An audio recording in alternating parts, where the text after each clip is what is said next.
Hello friends, welcome to one style cooking. நாம் இன்றைக்கி பார்க்க போகிற ரெசிபி என்னென்னு பார்த்தீங்கன்னா, கடையில் உள்ள பரோட்டா சால்னா பயன்படுத்தி எப்படி நம்ம வீட்டில் ஈஸியாக கொத்து பரோட்டா ரெடி பண்ணலாங்கிறத பார்க்கலாம். இப்படி ஈஸியாக டேஸ்டியாக செய்யலாங்கிறத பார்க்கலாம்.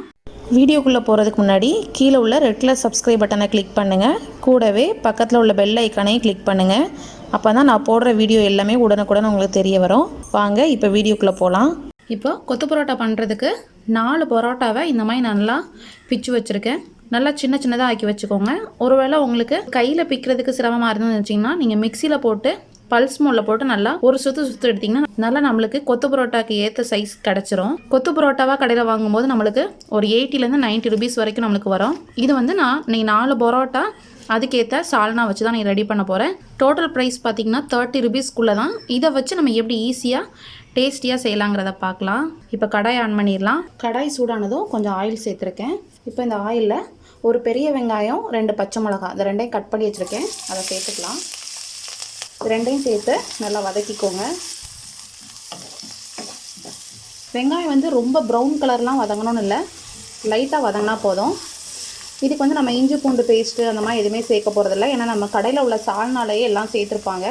இப்போ கருவேப்பிலையை இந்த மாதிரி நல்லா பிச்சு போட்டுக்கோங்க.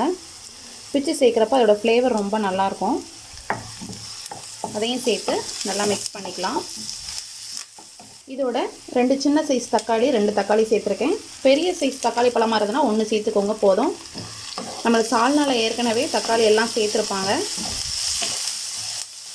இப்போ இந்த தக்காளி சீக்கிரம் வதக்கிறதுக்காக கொஞ்சம் உப்பு சேர்த்துக்கலாம்.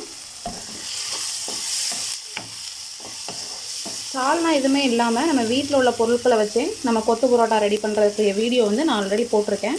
அதோட லிங்க் வந்து கீழே கொடுக்குறேன். அதை செக் பண்ணி பார்த்துக்கோங்க. இப்போ தக்காளி வந்து லைட்டாக வதங்கட்டும். ஒரு 1 நிமிஷம் மட்டும் வதக்கிக்கலாம். பாருங்கள், தக்காளி வந்து இந்த அளவுக்கு வதங்கியிருக்கு. இந்த அளவுக்கு வதங்கினா போதும். இப்போ இதோட நம்ம பிச்சு வச்சுருக்க பரோட்டாவை சேர்த்துடலாம். நீங்கள் முட்டை எதுவும் சேர்க்காமல் ப்ளைனாக கூட கொத்து பரோட்டா பண்ணலாம். இல்லை நீங்கள் சிக்கன் சேர்க்கணும்னு நினச்சிங்கன்னா இந்த ஸ்டேஜில் சிக்கன் சேர்த்துக்கலாம். இப்போ நான் இதில் எக் கொத்து பரோட்டா பண்ணுறதுனால 2 முட்டை உடைச்சி ஊற்றிக்கிறேன். இப்போ இது கூடவே நம்மளோட சால்னா இருக்குல்ல, கடையில் உள்ள சால்னா, அதை எடுத்து ஊற்றிக்கோங்க. நீங்கள் கடையில் உள்ள சால்னா வேண்டாம்னு நினச்சிங்கன்னா வீட்டில் மட்டன் சிக்கன் கிரேவி ஏதாவது வச்சுருந்தீங்கன்னா கூட அதை சேர்த்துக்கலாம். இப்போ அடுப்பை வந்து நல்லா ஹை ஃப்ளேமில் வச்சுக்கோங்க. ஹை ஃப்ளேமில் வச்சுட்டு இதை நல்லா மிக்ஸ் பண்ணிடலாம். இது வந்து கொஞ்சம் இப்போ நல்லா ஈரமாக இருக்குது. இந்த பரோட்டா வந்து இந்த கிரேவி இந்த எக் எல்லாத்தையும் நல்லா அப்சர்வ் பண்ணி நல்லா உதிரியாக வரணும். அதனால் ஹை ஃப்ளேமில் வச்சு இதை நல்லா மிக்ஸ் பண்ணி விட்டுக்கோங்க. எப்போவுமே கொத்து பரோட்டா பண்ணுறப்ப இரும்பு சட்டி இருந்ததுன்னா நீங்கள் அதை ப்ரிஃபர் பண்ணுங்கள். அப்போ தான் நம்மளுக்கு நல்லா முருகலாக நம்மளுக்கு கிடைக்கும், இந்த கடையில் நம்ம சாப்பிட்ற மாதிரியே. இப்போ ஹை ஃப்ளேமில் வச்சு இதை ஒரு 2 நிமிஷம் நல்லா மிக்ஸ் பண்ணி விட்டுக்கலாம்.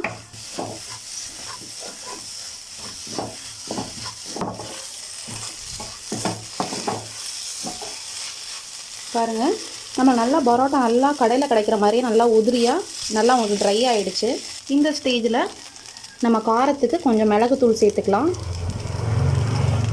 மிளகுத்தூள் வந்து கொத்து பரோட்டாவுக்கு அவ்வளோ சூப்பராக இருக்கும். எந்த அளவுக்கு உங்களுக்கு டேஸ்ட் பிடிக்குமோ அந்தளவுக்கு சேர்த்துக்கோங்க. இப்போ ஃபைனலாக கொஞ்சமாக கொத்தமல்லியில் தூவிக்கலாம். உப்பு வந்து நான் வந்து சால்னால உப்பு இருக்குங்கிறதுனால நான் ரொம்ப அதிகமாக சேர்க்கலை. உங்களுக்கு தேவைப்பட்டுச்சுன்னா கொஞ்சம் சேர்த்துக்கோங்க. எனக்கு கரெக்டாக இருக்குது. இப்போ இதெல்லாம் சேர்த்து நல்லா மிக்ஸ் பண்ணிடலாம். பாருங்கள், ரொம்பவே சூப்பராக இருக்குங்க.